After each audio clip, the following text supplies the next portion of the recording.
So what are your thoughts on the workshop as a whole? Very good, very knowledgeable. It was very thought-provoking.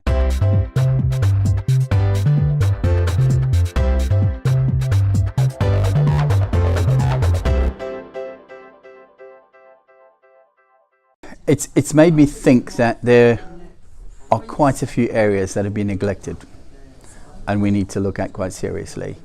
It's also changed some of my thinking around just going out and leafleting, etc., those sorts of things.